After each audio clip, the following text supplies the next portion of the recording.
Pro 1, kanal informasi dan inspirasi. Kanal informasi dan inspirasi. Pro 1. Assalamualaikum warahmatullahi wabarakatuh. Selamat pagi pendengar, masih dalam program Sumeneb Pagi ini dan kita telah memasuki sesi dialog interaktif. Bersama saya Family akan menemani ruang dengar dan pemirsa RRI Sumeneb.net untuk membahas topik kita terkait garam melimpah bagaimana dengan serapan. Namun sebelumnya kita ikuti terlebih dahulu suara dan tanggapan masyarakat.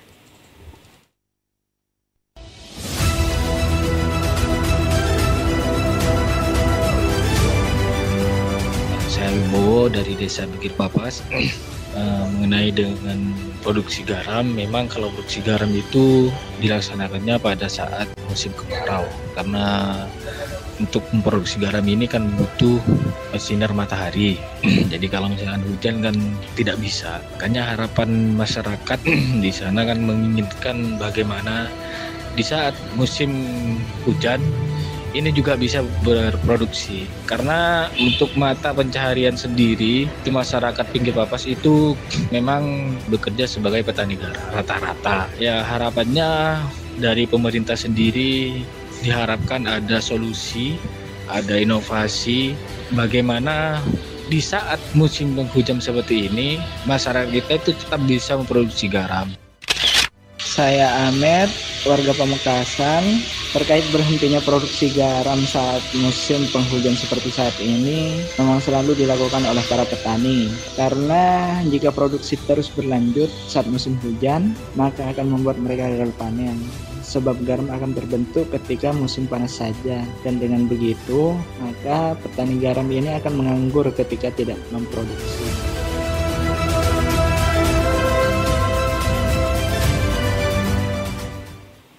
Ya, mendengar tahun 2023 menjadi berkah tersendiri bagi para petambak garam di Madura, karena pada masa tersebut hasil panen garam melimpah akibat kemarau yang lebih panjang. Selain hasil melimpah, harga garam juga berpihak kepada petambak, artinya jerih payah mereka tidak sia-sia karena harga garam cukup tinggi. Namun saat ini musim kemarau telah berlalu dan berganti dengan musim penghujan. Dan seperti yang kita ketahui bahwa petani garam ketika musim penghujan ini berhenti melakukan produksi karena beberapa dari mereka ini mengalami gagal panen ketika berproduksi di musim penghujan. Dan untuk memperbincangkan hal itu di jalur telepon kami telah tersambung dengan petani garam asal Desa Karanganyar Sumeneb, ada Bapak Masuri. Assalamualaikum, selamat pagi Pak Masuri. Selamat pagi, waalaikumsalam warahmatullahi wabarakatuh. Kabar baik hari ini Pak Masuri? Alhamdulillah kabar baik. Iya Pak Masuri, bagaimana dengan stok garam di Desa Karanganyar nih Pak untuk 2023 ini? 23 stok garam masih aman terkendali Pak. Hasil dari yang musim kemarau kemarin ya Pak ya? Ya, banyak petani yang sebagian menyisihkan garamnya tidak dijual untuk dijual di saat musim penghujan, mengharapkan adanya kenaikan harga biar dapat hasil untung yang lebih signifikan gitu Mbak. Berapa yang diharapkan oleh para petani? Kalau berkaca ke tahun 2022 kan harga terakhir mentoknya itu kan di harga 5 juta per ton Mbak. 5 juta per ton? Iya, terakhir mentok harga terakhir itu sudah. Yang diinginkan? Ya kita nggak mulu-mulu lah, minimal berkisar di harga 3 juta di musim penghujan gitu Mbak. 3 juta di musim penghujan dan 5 juta untuk musim kemarau kemarin ya Pak ya? Ya, terakhir di musim penghujan kemarin itu harga di kisaran 5 juta Mbak. Karena kan tahun sebelumnya nggak ada garam, stok tipis, kemarau pendek kemarin tahun 2022 Mbak. Untuk stoknya saat ini bagaimana Pak? Di masing-masing petani itu di Karanganyar rata-rata sudah menyimpan Mbak. Sebagian hasil panen terakhir itu sudah masuk gudang untuk dijual di musim penghujan, dan juga para pedagang juga banyak yang nyetok Mbak untuk dijual mereka persediaan di musim penghujan. Ini juga karena hasil garam para petani tahun ini lebih melimpah ya Pak ya dibandingkan dengan tahun kemarin ya Pak ya, karena enggak Mbak, kebiasaan kami sebagai petani Di akhir-akhir musim penghujan itu kami memang terbiasa sudah dari turun temurun itu pasti kami menyimpan garam untuk dijual di saat musim penghujan. Bila mana harga turun, ya tetap kita simpan. Walaupun sampai 5 tahun ya kita simpan. Menunggu Jadi harga kalau yang sesuai. ada kenaikan harga baru dijual. Lalu dengan jangka waktu menunggu hingga harga yang sesuai itu, jika sampai bertahun-tahun masih belum berpihak dengan harga yang diinginkan oleh petani, bagaimana solusi dari para petani sendiri, Pak? Ya tetap nggak tetap dijual karena garam nggak butuh perlakuan khusus dan tidak minta garam tidak minta dikasih makan, Mbak. Yang penting garam itu aman dari hujan, sudah aman gitu, Mbak. Nah, kita anggap kalau memang tidak laku tahun sekarang, kita jual 2 tahun kemudian. Anggap itu sebagai tabungan gitu, Mbak. Sebagai tabungan. Lalu untuk pekerjaan para petani sendiri selama mereka menunggu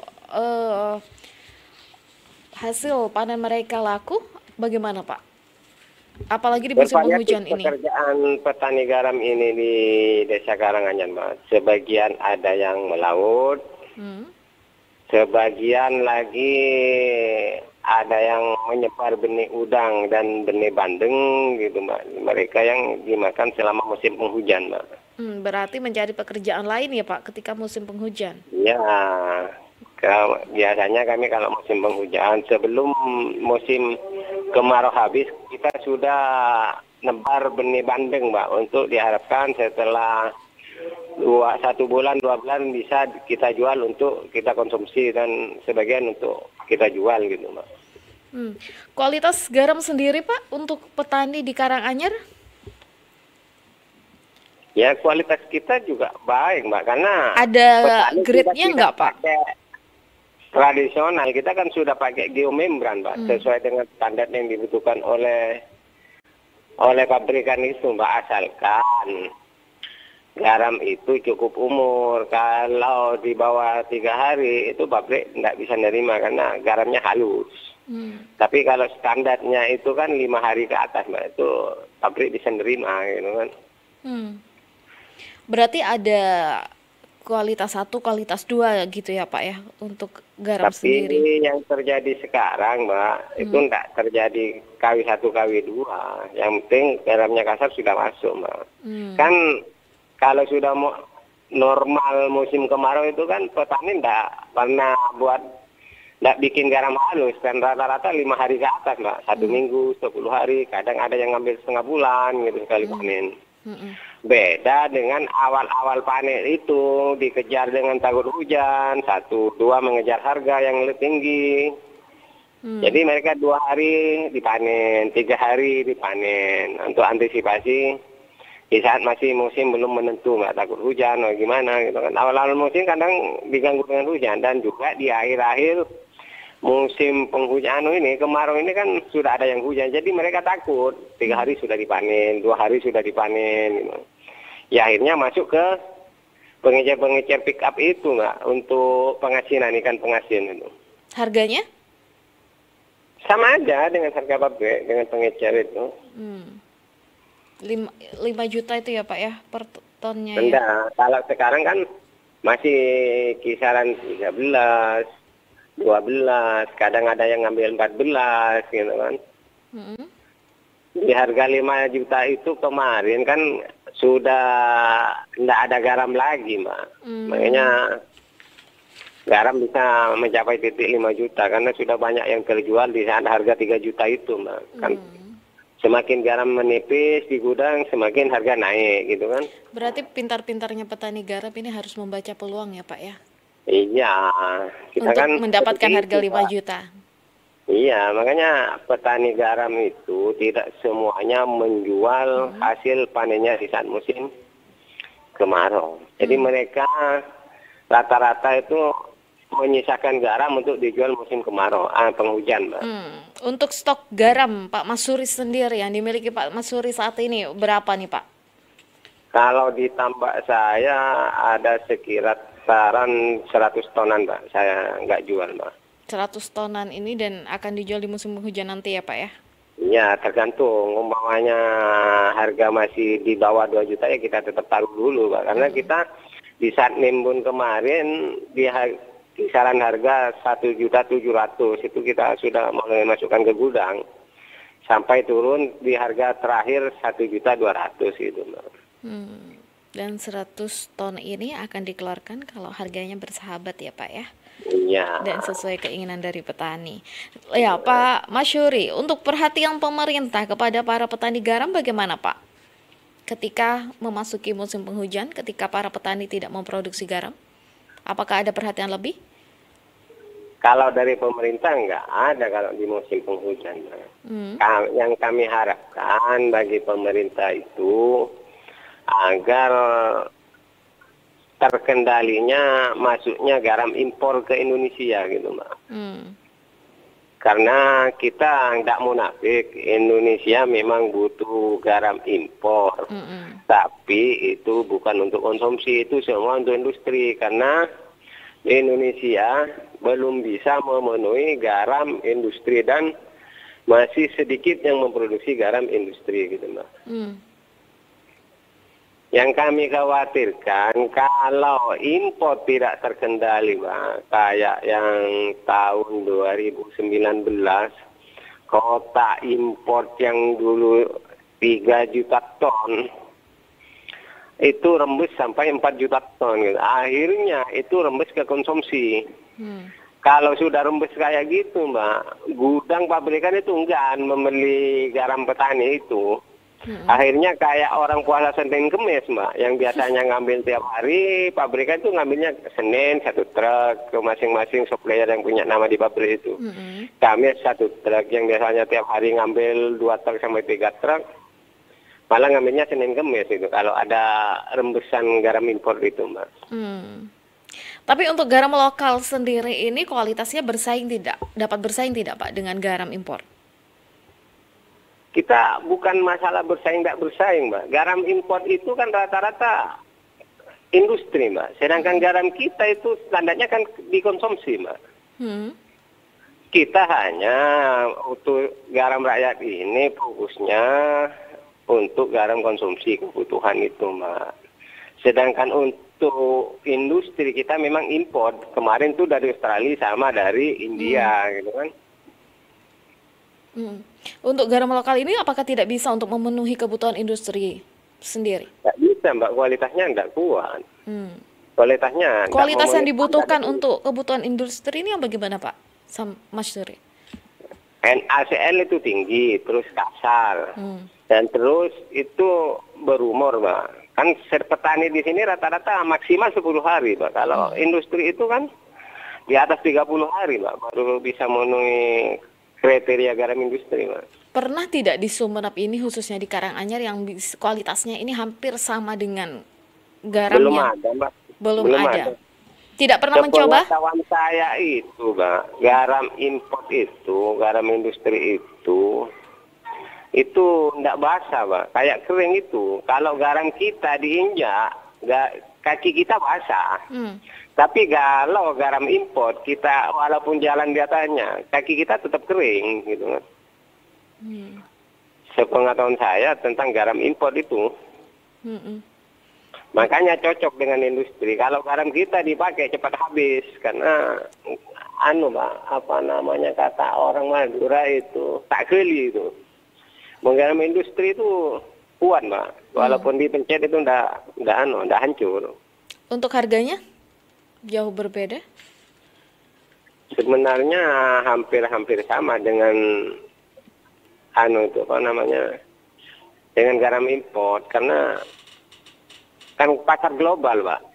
Gitu, Pak. Sebenarnya garamnya itu hampir sama, tapi makanya pabrikan banyak nggak ngambil garam import itu dirembeskan ke konsumsi karena kalau dicuci apa itu ada yang nggak usah cuci, sedangkan garam kita kadang kan untuk mensterilkan itu kita pabrikan kan masih nyuci kadang, Mbak.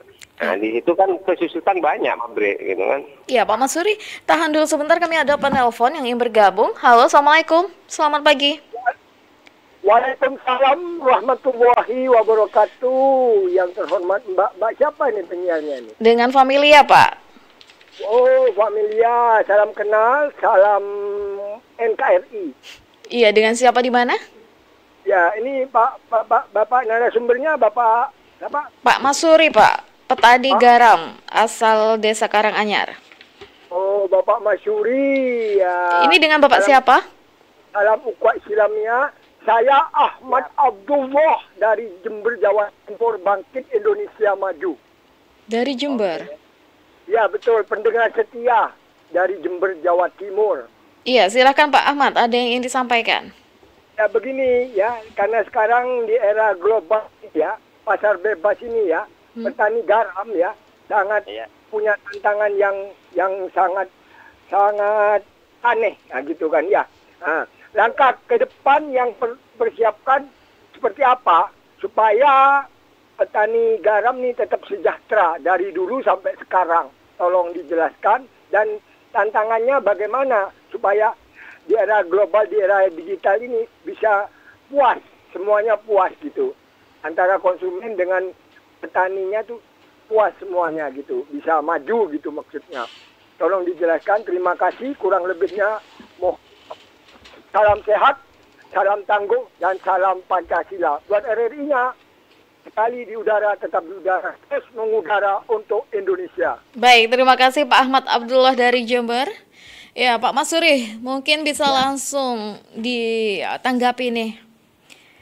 Begini Bapak, kayak garam kami yang kita produksi itu sama dengan apa yang diproduksi dengan PT Garam sebagai perusahaan BUMN yang memproduksi garam, PT Garam Persero. Jadi garam yang kami bikin ini tingkatannya itu sebatas untuk garam konsumsi masyarakat. Sedangkan yang diproduksi oleh Australia itu garam industri. Kami tidak bisa memproduksi garam industri dikarenakan satu faktor alam yang kami tidak bisa memproduksi garam industri. Yang pertama, satu keterbatasan lahan kami yang cuma di rakyat itu berkisar di 1 hektar. Yang kedua, pendeknya musim kemarau yang normalnya kita bikin garam itu berkisar 3 bulan sampai 4 bulan. Sedangkan di Australia itu musim kemarau 9 bulan sampai 10 bulan. Makanya garam industri banyak yang dihasilkan oleh Australia. Yang ketiga, faktor angin. Karena di musim kemarau faktor angin kita itu tidak sekencang dengan angin di Australia. Setelah kita sering mengikuti pelatihan-pelatihan yang diselenggarakan oleh Dinas Kelautan, jadi untuk petani garam khususnya di Indonesia itu tidak bisa memproduksi garam industri karena faktor-faktor itu, faktor alam, faktor kemarau pendek, terus faktor angin juga kurang, juga faktor keterbatasan lahan. Sedangkan PT Garam yang lahannya ribuan hektar dengan sudah menerapkan teknologi yang mereka gunakan, tetapi mereka juga tidak bisa memproduksi garam industri.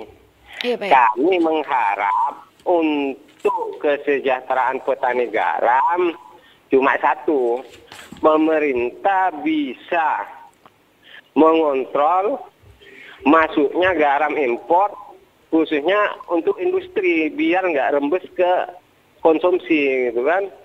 Yeah. Memang kita nggak munafik, Indonesia itu butuh garam impor, tapi bukan untuk konsumsi, karena garam konsumsi bisa terpenuhi dengan produksi garam lokal. Yang dibutuhkan garam petani kita dan juga oleh PT Garam sendiri. Oke, baik. Iya, Pak Masuri? Ya, Mbak.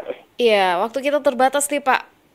Terima kasih atas waktunya bersama kita di program Sumeneb Pagi ini, sesi dialog interaktif. Oke, kita berjumpa Siap. lagi dalam kesempatan yang lain, Pak Masuri.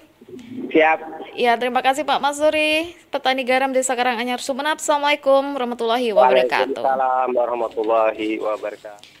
Ya, mendengar masih ada obrolan lainnya dengan narasumber kedua nanti. Pastikan tetap stay tune di Pro 1 RRI, kanal informasi dan inspirasi.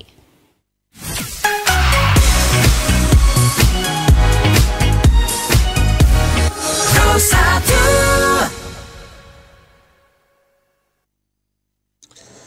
Aduh, ternyata nggak bener ya info ini. Mana aku udah share link ke grup lagi. Hapus aja deh. Semoga aja belum ada yang lihat. Kenapa sih? Pagi-pagi udah ribet. Ini nih, tadi aku share link berita ke grup tapi ternyata beritanya hoax. Kan jadi nggak enak. Makanya, kalau mau share berita cari sumber yang bener dong. Jangan portal sembarangan. Kalau aku sih referensinya ini nih, rri.co.id. Infonya lengkap, ada berita update tentang Jakarta, Nusantara dan dunia. Dan yang terpenting, berita-beritanya dijamin bener dan bukan hoax. Apa tadi? rri.co.id? Wah, iya nih, lengkap ya infonya. Ada juga berita foto, video, infografis, dan bisa sambil streaming RRI juga. Wah, mantep sih ini. Pokoknya update berita tentang daerah kita yang benar alias anti-hoax ya di rri.co.id. rri.co.id, sumber terpercaya dan teraktual. RRI Digital, nikmati kemudahan interaksi, partisipasi, dan kolaborasi dengan RRI Digital.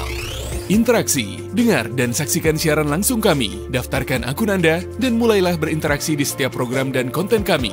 Partisipasi, kreasikan konten Anda berupa berita, podcast, vlog, film, musik, dan playlist. Kolaborasi, kami mengajak berbagai komunitas untuk berkembang bersama melalui digital platform. RRI Digital kini juga menghadirkan terobosan baru, workspace platform, dan online learning platform dengan fasilitas-fasilitas unggulan, monitor impact and outcome, meeting online, video conference, dan library. RRI Digital menghadirkan fitur-fitur untuk peningkatan interaksi, partisipasi, kolaborasi, workspace, dan learning. Segera download RRI Digital.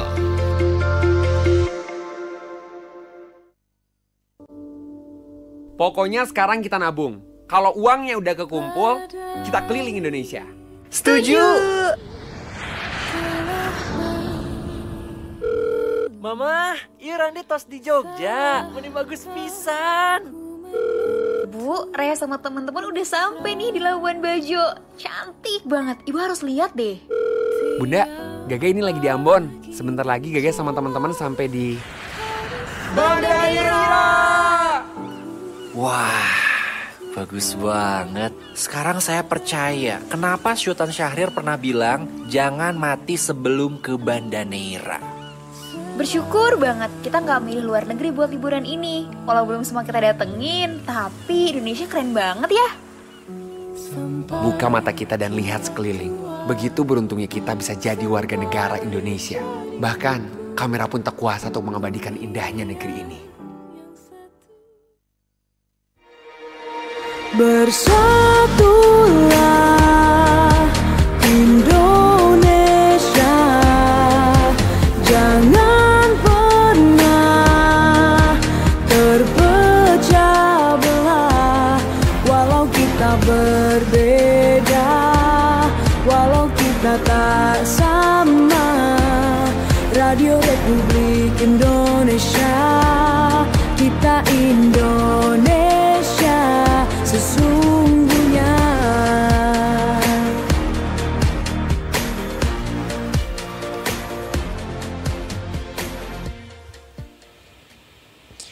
Ya, mendengar masih dalam dialog interaktif program Sumeneb pagi ini. Dan kita tadi telah perbincangkan topik kita, garam melimpah bagaimana dengan serapan dengan petani garam Desa Karanganyar Sumeneb dengan Bapak Masuri. Saat ini kami telah tersambung dengan narasumber kedua kami, yakni Ketua Serikat Pekerja Garam Kabupaten Pamekasan, ada Bapak Miftahul Arifin. Assalamualaikum, selamat pagi Pak Arifin. Selamat pagi, waalaikumsalam warahmatullahi wabarakatuh, Mbak. Iya, kabar sehat hari ini Pak? Alhamdulillah sehat, Mbak. Ya, Pak Arifin, bagaimana melihat stok garam, petani garam di tahun 2023 ini yang lebih melimpah karena kemarau yang lebih panjang dibandingkan tahun sebelumnya? Iya. Ya alhamdulillah ya di tahun 2023 ini kita diberi kemarau yang cukup panjang sehingga kita bisa memaksimalkan berkah alam ini untuk bisa memproduksi garam yang lebih banyak di tahun ini. Itu, Pak. Iya, lalu dengan stoknya sendiri selain melimpah, apakah harga garam ini juga telah berpihak kepada para petambak, Pak? Ya, betul sekali. Jadi di tahun ini alhamdulillah ini tahun 2023 ini berbeda dengan tahun-tahun sebelumnya, Mbak. Jadi kalau tahun ini kita diberi kemarau yang lumayan agak panjang, kemudian produksi garam kita melimpah dan harganya pun juga bagus gitu di tahun ini. Ini jarang sekali seperti ini, Mbak Emilia. Jadi alhamdulillah di tahun ini kita bisa senang sekali melihat produksi garam, kemudian juga harganya juga bagus ya. Tapi gitu, Mbak. ketika memasuki musim penghujan seperti saat ini, para petani ini stop produksi dan mereka menunggu harga yang mereka simpan ini sesuai dengan keinginan mereka seperti yang diungkapkan Pak Masuri tadi. Ya itu memang setiap tahun seperti itu ya, Mbak. Jadi kalau memang sudah produksinya memasuki musim penghujan, biasanya petani itu menunggu momen musim penghujan ini supaya harga bisa lebih naik lagi gitu kan. Itu memang fenomena seperti ini sudah biasa di kalangan petani garam rakyat. Jadi kita menunggu momen, biasanya memang di saat-saat musim penghujan ini harga beranjak naik gitu, Mbak. Tidak seperti di musim kemarau, apalagi musim puncak gitu ya, yang harganya relatif lebih di bawah daripada musim penghujan, begitu, Mbak. Di Kabupaten Pamekasan stoknya produksi hingga awal Desember 2023 ini mencapai 122.836 ton ya, Pak? Itu untuk untuk data dari garam rakyat ya. Jadi kalau di kita itu 96, Mbak. Jadi kalau memang itu data 100 berapa tadi, Mbak Familia? 122.836 ton. Iya, 122 sekian, kemudian ditambah dengan produksinya PT Garam ya mungkin sekitar 200-an lebih ya. Jadi di kami segitu produksinya, Mbak Familia, untuk garam di Kabupaten Pamekasan untuk PT Garam sendiri. Untuk harganya nih Pak, ketika musim penghujan dan juga musim kemarau ini apa ada perbedaan, Pak Arifin? Oh jelas ada ya, kita kan ini kan masih awal ya, awal memasuki musim penghujan ya. Ya nanti kita lihat ya. Tapi kan sudah harga dasarnya kita kan floor price-nya kan kita bagus nih di kisaran 1,5 ya. Artinya kalau beranjak naik kan ya lebih menguntungkan lagi, Pak Amelia. Jadi basic harga kita kan di sekitaran 1415 sekarang ini ya. Kemudian nanti kalau musim penghujan ya bisa nanti naik lagi kan ya, alhamdulillah ada kenaikan lagi nanti harganya begitu, Mbak.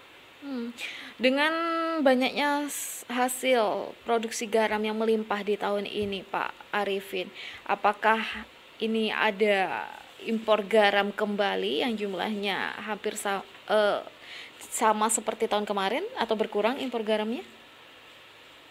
Oh, kalau kebijakan impor kan di ranahnya Kementerian Perindustrian dan Perdagangan ya, Pak. Kita tidak mungkin punya kewenangan ke sana ya, kan dia punya kepentingan untuk menjawab persoalan ini ya. Cuman kan memang kalau lihat tahun ini kan garam kita produksinya banyak ya.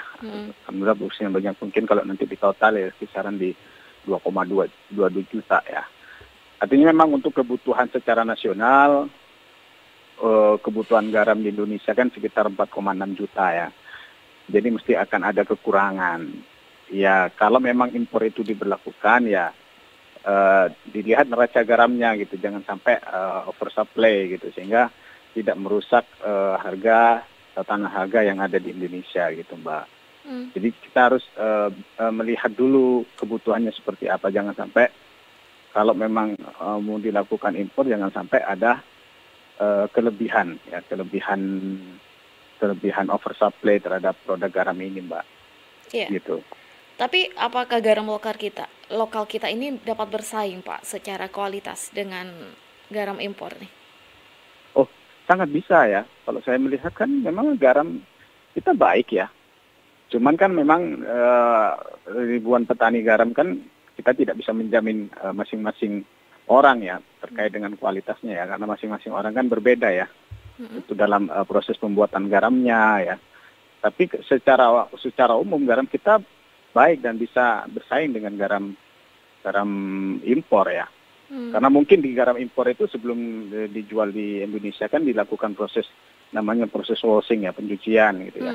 Kemudian baru dikirim ke Indonesia. Kalau kita kan tidak melalui proses itu, Mbak. Jadi kalau memang itu dilalui pun kita bisa bersaing dengan produknya dari impor.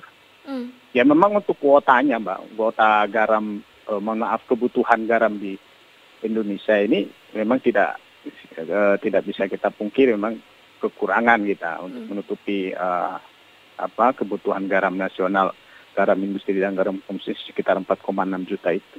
Iya, garam impor tadi lebih kepada kebutuhan industri dalam negeri. Kalau untuk garam lokal kita, apakah masuk kriteria untuk kebutuhan industri ini? Untuk beberapa industri ya. Tapi untuk industri yang membutuhkan spesifikasi khusus atau juga ada kandungan NaCl-nya melebihi di atas 97, mungkin itu garam-garam kita tidak masuk ya.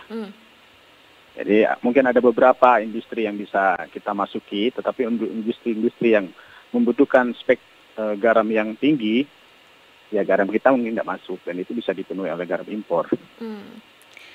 Gitu. Garam kita, petani kita apakah bisa membuat garam sesuai dengan kebutuhan industri dengan NaCl yang tinggi tadi, Pak? Petani kita. Ya, jadi untuk spek yang tinggi bukan hanya berbicara di ranahnya NaCl saja ya. Jadi ada juga impuritisnya seperti juga Mg, kandungan Mg-nya dan kandungan-kandungan yang lain yang harus disesuaikan dengan spesifikasinya gitu ya. Kalau kita bicara dengan NaCl-nya bisa saja gitu. Makanya kita harus melalui proses namanya pencucian itu bisa untuk menaikkan kadar NaCl-nya. Selain juga ada perlakuan khusus mungkin ya. Gitu. Oke, baik. Jadi sangat bisa, Mbak, kalau memang kita bersungguh-sungguh Sudah ya. pernah mencoba? Sudah pernah ada yang mencoba begitu, Pak Arifin? Oh iya, sudah ada pernah kita mencoba, memang tapi tidak skala besar ya. Kita hanya masih dalam taraf percobaan ya, percobaan untuk membuat garam itu. Iya, bagaimana Pak Arifin, bagaimana mengamati campur tangan pemerintah kepada petambak garam kita, khususnya di Madura ini, Pak? Campur tangan pemerintah? Perhatian pemerintah. Oh iya, kalau saya lihat kan kepanjangan tangan dari pemerintah ini adalah dari Dinas Kelautan dan Perikanan ya. Kalau ini KKP di daerah-daerah setempat ya. Itu mungkin juga mengusulkan melalui program-program yang menarik untuk petani garam rakyat, sekaligus juga adanya ketetapan harga yang jelas di tingkat petani maupun juga di pasaran gitu ya. Jangan sampai